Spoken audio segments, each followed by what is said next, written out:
কৃষ্ণ সকলোলৈকে পোনপ্ৰথমে পবিত্ৰ ভাদ মাহৰ হিয়া ভৰা শুভেচ্ছা জনাই সকলোৰে শ্ৰীচৰণত সেৱা জনাইছোঁ। আশা কৰিছোঁ সকলোৰে ভালে আছে, সকলোৰে জীৱন সুখৰ হৈছে।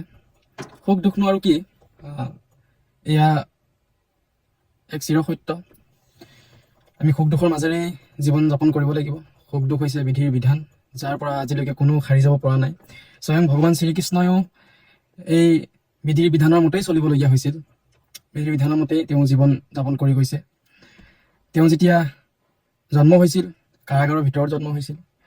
প্ৰবল বতাহ, বৰষুণ, শিলাবৃষ্টি।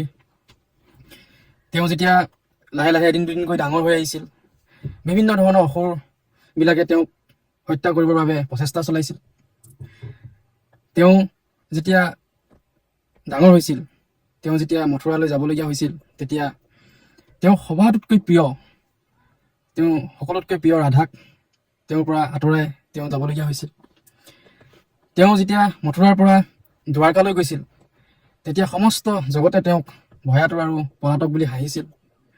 তেওঁৰ জগতৰ ধৰ্ম প্ৰতিষ্ঠাৰ বাবে ধৰ্মযুদ্ধ কৰাইছিল, আৰু সেই ধৰ্মযুদ্ধত বিজয় হৈ জগতৰ ধৰ্ম প্ৰতিষ্ঠা কৰিছিল।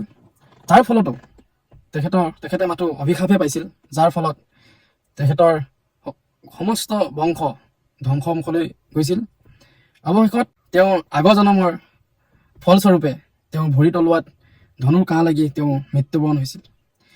গতিকে তেওঁ এই বিধি বিধানৰ মতেই চলিছিল। তথাপিও কোনোদিন তেওঁ অভিযোগ কৰা নাছিল।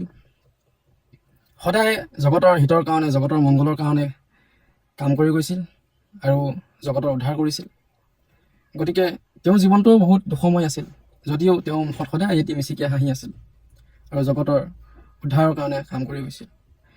গতিকে আমি আজি অলপ দুখ পালেই, অলপ কষ্ট পালেই আমি অভিযোগ কৰোঁ।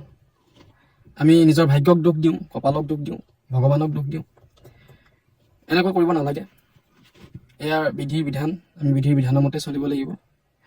গতিকে সুখ দুখ আহিব যাব, থাকিবই। আমি তাৰ মাজেৰে পাৰ কৰিব লাগিব। আমি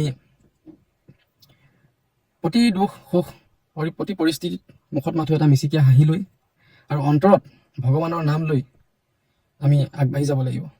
কৃষ্ণ কৃষ্ণ।